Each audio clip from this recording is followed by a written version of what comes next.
आज की कहानी एक ऐसे आदमी के बारे में है जो बुरे हालातों के बावजूद हार नहीं मानता और कुछ दोस्तों के साथ नाइकी जैसी बड़ी कंपनी को बर्बाद होने से बचा लेता है।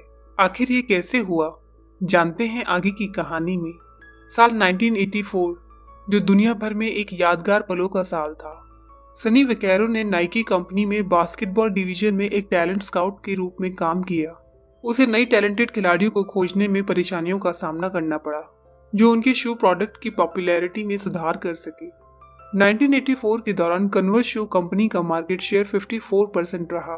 उसके बाद आडिडास, जिसका मार्केट शेयर 29% और बाकी 17% हिस्सेदारी नाइकी के पास थी। हार्वर्ड वाइट, जो नाइकी बास्केटबॉल शू डिवीजन के हेड हैं, उसने कहा कि आडिडास अमेरिकी यंगस्टर्स के बीच में पॉपुलैरिटी हासिल कर रहा है क्योंकि इसे नए रैपर्स पहन रहे हैं।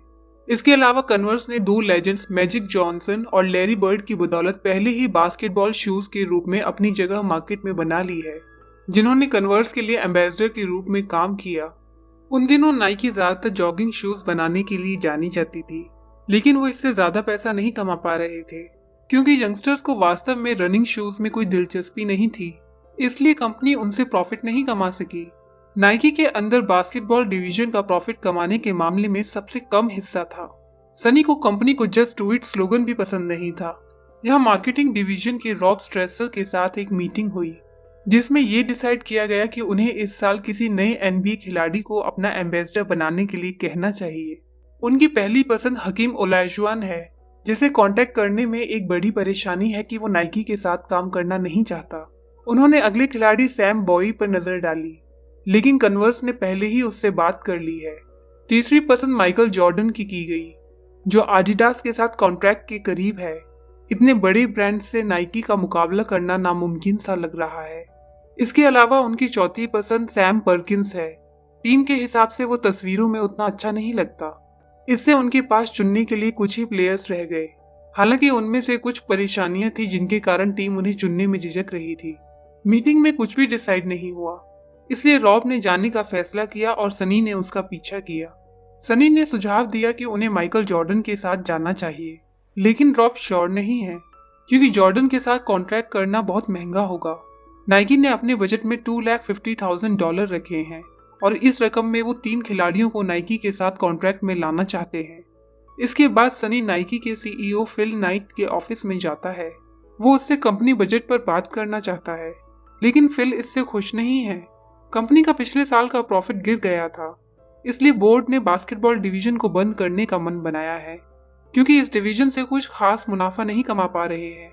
इन हालातों में सनी ने ऑफर को दुगना करने की बात रखते हुए ज्यादा पैसे की मांग की।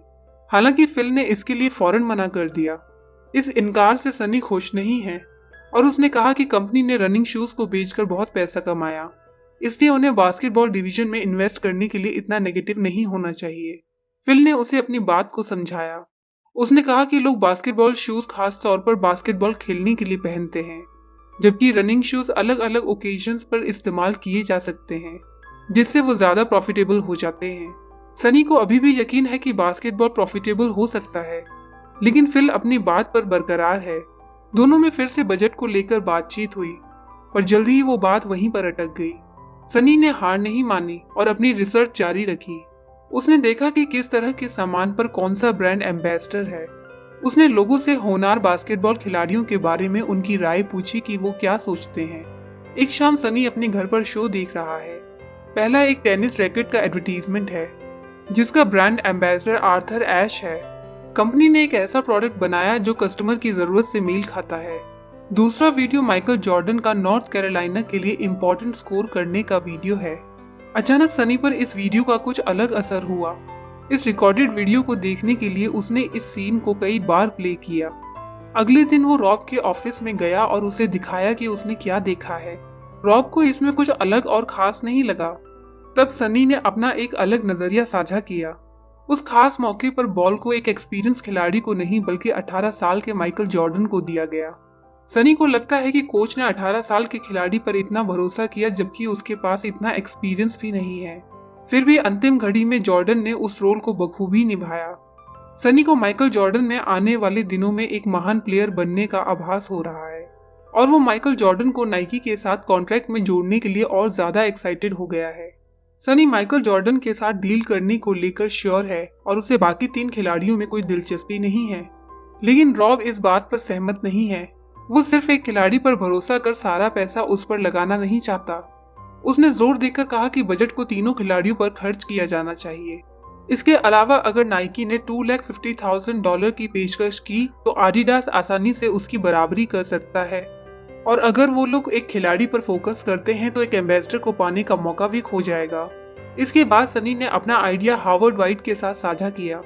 उसे भी इस बात पर डाउट है कि फिल सनी के आइडिया को एक्सेप्ट करेगा, पर सनी को इस बात की चिंता नहीं है।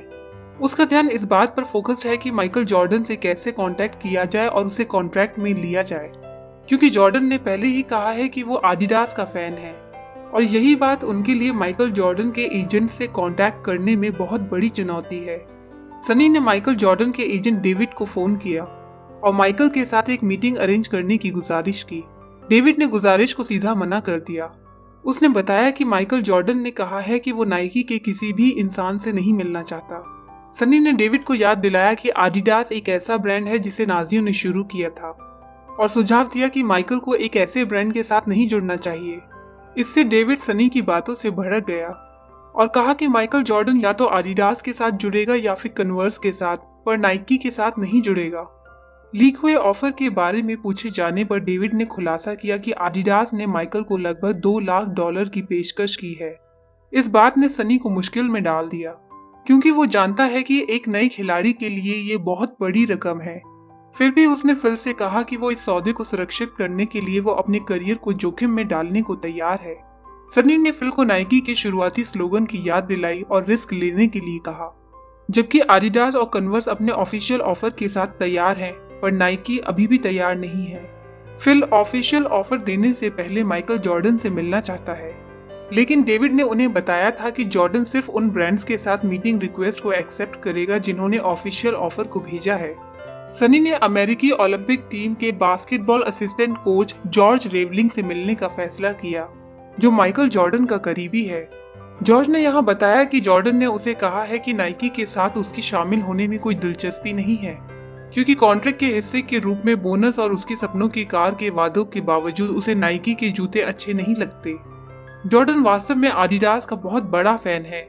जॉर्ज ने बताया कि भले ही उनकी टीम कन्वर्स ने स्पॉन्सर की है, पर जॉर्डन ट्रेनिंग के दौरान आडिडास के जूते पहनना पसंद करता है और मेन मैच शुरू होने से पहले ही स्पॉन्सर्स के जूते पहनता है। जॉर्ज ने यह भी बताया कि माइकल जॉर्डन की मां डेलोरिस जॉर्डन कॉन्ट्रैक्ट की असली डिसीजन मेकर है। सनी ने सीधे माइकल जॉर्डन के परिवार के पास जाने के बारे में सोचा, लेकिन जॉर्ज ने उसे चेतावनी दी कि ये ठीक नहीं होगा और इससे उसे अपनी नौकरी से हाथ धोना पड़ सकता है।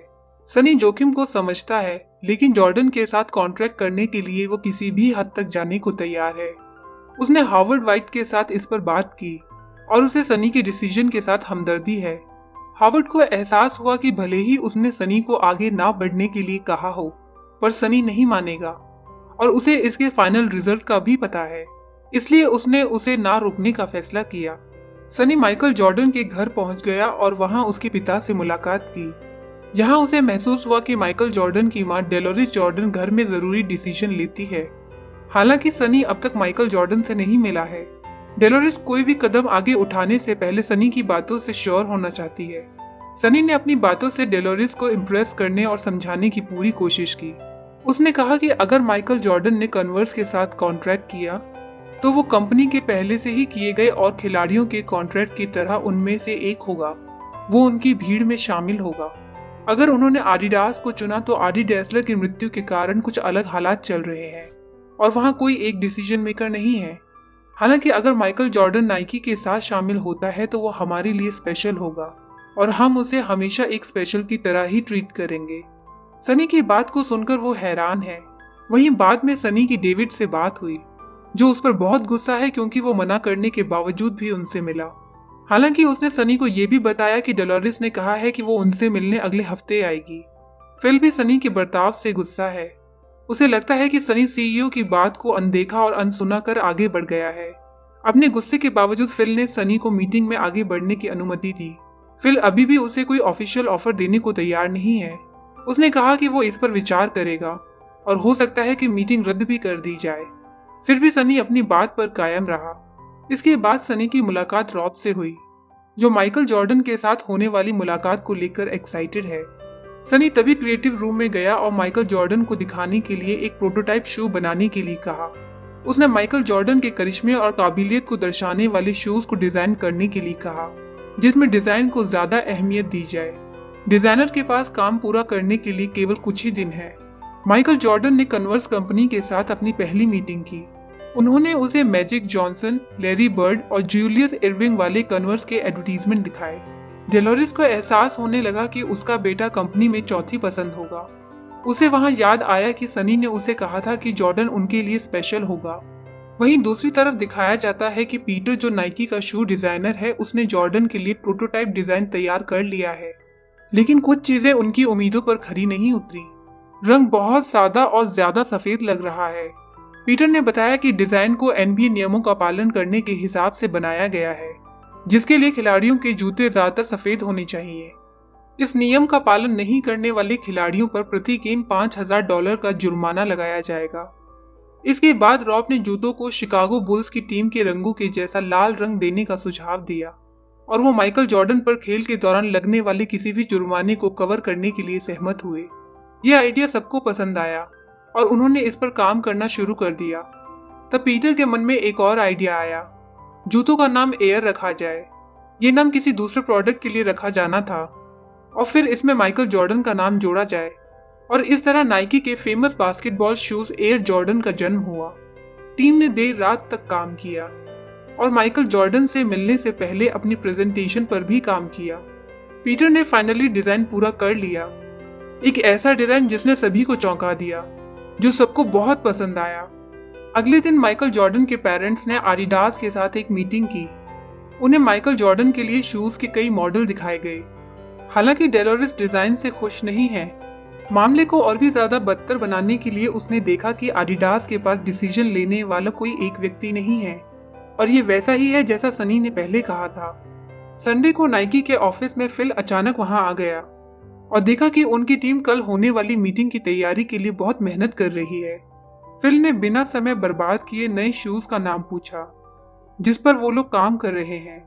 सनी ने एयर जॉर्डन नाम बताया, जिसके बारे में पीटर ने पिछली रात कहा था। नाम को लेकर फिल को थोड़ी देर के लिए झिझक हुई, लेकिन फाइनली वो होने वाली मीटिंग अटेंड करने के लिए सहमत हो ही गया। उस रात टीम ने अपनी प्रेजेंटेशन और ऑफर की तैयारी की। सबको इस मीटिंग से बहुत उम्मीद है और एक्साइटेड भी हैं। उन्हें विश्वास है कि वो अपना गोल अचीव कर सकते हैं। अगले दिन ऑरेगन के पहाड़ों के पास नाइकी के बने ऑफिस में फ्यूचर लेजेंड माइकल जॉर्डन और उनके माता पिता का स्वागत किया गया। वो यहाँ कॉन्ट्रैक्ट के बारे में बात करने आए हैं। डेलोरिस ने सनी को बताया कि माइकल जॉर्डन इस मीटिंग से खुश नहीं है, क्योंकि उसे ये मीटिंग अटेंड करने के लिए मजबूर किया गया है। माइकल जॉर्डन इस मीटिंग में बिल्कुल भी इंटरेस्टेड नहीं है। उसके साथ सनी और रॉब ने चुटकुलों से माहौल को हल्का करने की कोशिश की, जिसमें वो लोग नाकामयाब रहे। किस्मत से हावर्ड वाइट ने सिचुएशन को संभाल लिया। जब माइकल जॉर्डन की नजर तैयार प्रोटोटाइप जूते पर पड़ी तो उसकी उसमें दिलचस्पी बढ़ गई। शुरुआत में एयर जॉर्डन डिजाइन में लाल रंग ज्यादा रखा गया, जो शिकागो बुल्स की जर्सी के जैसा था। सनी और रॉब ने माइकल को यह भी बताया कि वो लोग गेम के दौरान किसी भी तरह का जुर्माना भरने के लिए भी तैयार हैं। फिर बाद में मीटिंग अटेंड करने पहुंचता है, ताकि वो सबके सामने एक बिजी इंसान लगे और ये भी लगे कि वो इस इम्पोर्टेंट मीटिंग के लिए टाइम निकाल कर यहाँ आया है। इसके बाद रॉब ने प्रिंट मीडिया के बारे में एक मार्केटिंग प्रेजेंटेशन शुरू की, जिससे सनी बोर होने लगा। हालांकि उसने इस प्रेजेंटेशन को रोक दिया और उसने एक स्पीच दी, जिसने माइकल जॉर्डन और उसके परिवार को गहराई से छू लिया। सनी ने कहा कि जहां दूसरे ब्रांड्स माइकल को पैसा और पॉपुलैरिटी दे सकते हैं, वहीं नाइकी के पास देने के लिए कुछ अनोखा है, एक स्थायी विरासत।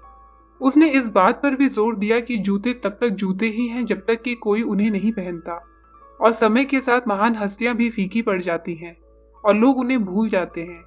लेकिन एयर जॉर्डन के जूतों पर माइकल जॉर्डन का नाम होने से ऐसा नहीं होगा। नाइकी का मिशन माइकल जॉर्डन के नाम को एक महान व्यक्ति के रूप में अमर बनाना है। इस बात से जॉर्डन परिवार हैरान रह गया। फिल ने फौरन ऑफिशियल लेटर उन्हें सौंप दिया जो उसने तैयार किया था। ये नाइकी द्वारा किसी भी एथलीट को दिया गया अब तक का सबसे बड़ा ऑफर है। एक स्टार की लंबी खोज के बाद नाइकी को यकीन हो गया कि माइकल जॉर्डन ही वो व्यक्ति है जिसकी उन्हें तलाश थी। डेलोरिस इस मीटिंग से खुश है।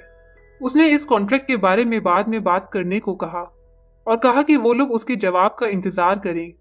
टीम ने इसे एक पॉजिटिव साइन के रूप में लिया, जो ये दर्शाता है कि इस मीटिंग ने एक लेजेंड को आडिडास के ऑफर पर फिर से विचार करने के लिए मजबूर कर दिया है।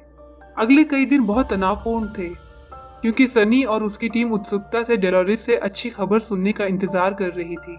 वो लोग श्योर नहीं हैं कि चीजें उनके पक्ष में ही होंगी या कुछ और अलग मूड ले लेंगी।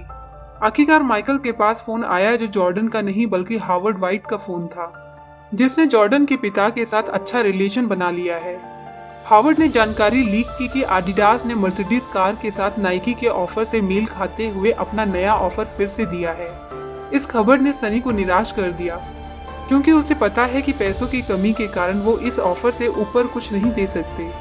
सनी रॉब को इस खबर को देकर उसे निराश करने के बारे में सोच भी नहीं सकता, जो पूरे प्रोजेक्ट में एक मजबूत पिलर की तरह उसके साथ रहा। सनी ने यह भी सोचा कि शायद आज उसका इस ऑफिस में आखिरी दिन है, क्योंकि इस डील के ना हो पाने की वजह से हो सकता है कि कल तक उसका बास्केटबॉल डिवीजन बंद कर दिया जाए।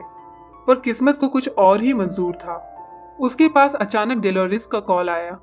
डेलोरिस ने माइकल जॉर्डन के सभी डिसीजन पर पूरा अधिकार ले लिया है। उसने बताया कि उन्होंने आडिडास का ऑफर एक्सेप्ट नहीं किया है और डिसाइड किया है कि वो नाइकी के साथ डील साइन करेंगे। ये सुन सनी की खुशी का ठिकाना नहीं रहा। डेलोरिस उस ऑफर को मंजूर करती है जो भी नाइकी ने उन्हें ऑफर किया है, पर वो इसमें एक कंडीशन जोड़ना चाहती है। एक ऐसी कंडीशन जो किसी प्रोडक्ट और ब्रांड एम्बेसडर के बीच डील में एक गजब का बदलाव लाएगा और जिससे दोनों को जबरदस्त फायदा होगा, जो इससे पहले कभी किसी ने नहीं सोचा था। डेलोरिस ने कहा कि सनी और नाइकी ने पिछले दिनों जिस तरह प्रमोशन करने के बारे में कहा वो बरकरार रखे। नाइकी शू प्रोडक्ट पर माइकल जॉर्डन का नाम खास तौर पर रखे और कहा कि एयर जॉर्डन के सभी प्रोडक्ट्स पर उनके बेटे का नाम होना चाहिए और एयर जॉर्डन के शूज के प्रॉफिट में से एक हिस्सा रॉयल्टी के रूप में माइकल जॉर्डन को दिया जाना चाहिए। इस कंडीशन को सुन सनी हैरान रह गया। इस तरह का कॉन्ट्रैक्ट कभी नहीं बनाया गया था, ना कभी सोचा गया था। सनी को इस कंडीशन को सुन पाना भी मुश्किल लग रहा है, क्योंकि उसे ऐसा होने की उम्मीद ही नहीं है। डेलोरिस ने कहा कि एक एथलीट कॉन्ट्रैक्ट में आने के बाद मजबूर हो जाता है कि वो कंपनी की उम्मीदों पर खरा उतरे, जिसके लिए उसे लगातार अच्छा परफॉर्म करना पड़ता है, जिसकी वजह से कंपनी की सेल्स भी बढ़ती चली जाती है। वो दोनों पार्टी के लिए विन विन सोल्यूशन की उम्मीद रखती है, ताकि इससे दोनों को बराबर का फायदा हो। उन्हें यकीन है कि माइकल जॉर्डन फ्यूचर में भी जबरदस्त परफॉर्म करेगा। आखिर में डेलोरिस ने सनी के शब्दों को याद किया और उसे कहा कि जूते तब तक जूते ही हैं जब तक कि उन्हें पहना न जाए। सनी उसे मनाने की कोशिश करता है, पर डेलोरिस अपनी बात पर कायम रही। यहाँ फिल उत्सुकता से माइकल जॉर्डन की खबर का इंतजार कर रहा है। आखिर में सनी ने डेलोरिस से हुई बात के बारे में उसे बताया। इस कंडीशन को सुनना भी मुश्किल लग रहा है। उम्मीद नहीं थी, पर फिल ने परवाह ना करने का फैसला किया। उसने सनी को तुरंत डेलोरिस को कांटेक्ट करने और कंडीशन को एक्सेप्ट करने के लिए कहा। यहाँ फिल ने नाइकी के पहले स्लोगन को एक्सेप्ट किया और उस पर अमल किया। वो था टेक द रिस्क। इसके बाद सनी ने डेलोरिस से कांटेक्ट किया और उसकी सभी कंडीशन को कंपनी के द्वारा एक्सेप्ट किए जाने के बारे में बताया। अपने चहीते स्टार के साथ डील डन करने के बाद सनी ने फोन किया और रॉब को उसके ऑफिस में आने को कहा और सबके सामने माइकल जॉर्डन को साइन किए जाने की खुशखबरी सबके साथ शेयर की। सभी लोग इस बात से बहुत खुश हैं। आज कई लोगों की नौकरी बच गई और कंपनी भी। ये अब तक का सबसे बड़ा सक्सेसफुल कॉन्ट्रैक्ट था जो किसी कंपनी ने किसी खिलाड़ी के साथ किया था। फिल ने जो सपना देखा था कि एक साल में कई मिलियन डॉलर कमाना, अब उसकी उम्मीदों से भी ज्यादा बढ़कर एक असलियत बन गया। पहले साल में एयर जॉर्डन की शुरुआती बिक्री 162 मिलियन डॉलर की चौंका देने वाली कमाई हुई। इस जबरदस्त रिकॉर्ड तोड़ने वाली कमाई ने नाइकी के दिन और उसके प्रति देखे जाने का नजरिया ही बदल दिया। एयर जॉर्डन शू ने लगातार नाइकी को सालाना 4 बिलियन डॉलर का एवरेज प्रॉफिट दिया। माइकल जॉर्डन को उसकी पसंदीदा कार भी मिल गई। इस कॉन्ट्रैक्ट के तहत आज तक माइकल जॉर्डन को प्रोडक्ट के बिक्री से उसका शेयर दिया जाता है। नाइकी से की गई डील के हिसाब से माइकल को सालाना 400 मिलियन डॉलर मिले और ये उसकी पैसिव इनकम है। पहले एयर जॉर्डन की सफलता के बाद पीटर ने एयर जॉर्डन लाइन के लिए एक नई लोगो को तैयार किया। इस लोगो में खींची गई माइकल जॉर्डन की एक छवि दिखाई गई, जो एक तस्वीर से ली गई थी। नाइकी के साथ माइकल जॉर्डन के कॉन्ट्रैक्ट ने प्रोडक्ट और खिलाड़ियों के बीच समझौते के मॉडल को एक नया रूप दिया, जो आज तक कायम है। और ये कहानी यहीं खत्म हो जाती है। इस कहानी के बारे में अपने कमेंट्स हमसे ज़रूर शेयर कीजिएगा। मिलते हैं आपसे अगले वीडियो में। तब तक अपना और अपनों का ख्याल रखिए। बाय बाय दोस्तों।